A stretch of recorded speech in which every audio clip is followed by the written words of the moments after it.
أعوذ بالله من الشيطان الرجيم. بسم الله الرحمن الرحيم. عما يتساءلون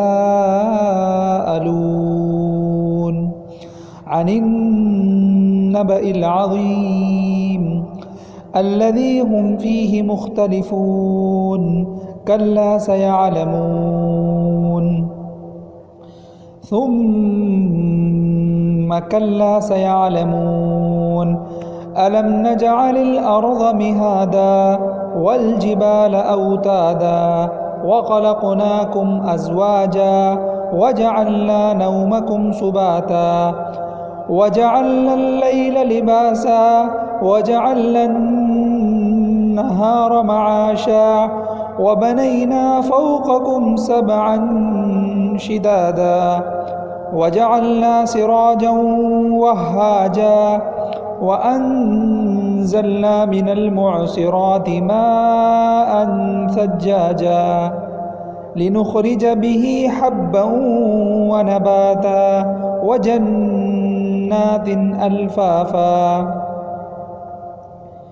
إن يوم الفصل كان ميقاتا يوم ينفخ في الصور فتأتون أفواجا وفتحت السماء فكانت أبوابا وسيرت الجبال فكانت سرابا إن جهنم كانت مرصادا للطاغين مآبا لابثين فيها أحقابا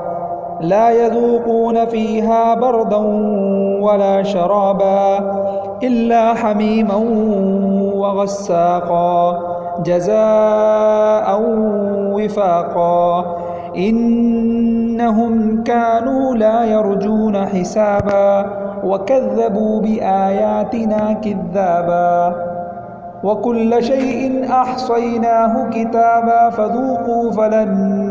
نزيدكم إلا عذابا إن للمتقين مفازا حدائق وأعنابا وكواعب أترابا وكأسا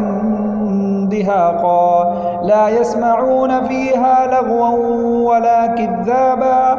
جزاء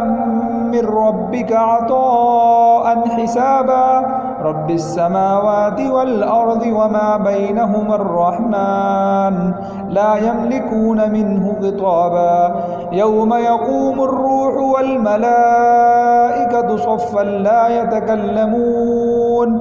لا يتكلمون إلا من أذن له الرحمن وقال صوابا ذلك اليوم الحق فمن شاء اتخذ إلى ربه مآبا إنا أنذرناكم عذابا قريبا يوم ينظر المرء ما قدمت يداه ويقول الكافر يا ليتني كنت ترابا إنا أنذرناكم عذابا قريبا يوم ينظر المرء ما قدمت يداه ويقول الكافر يا ليتني كنت ترابا.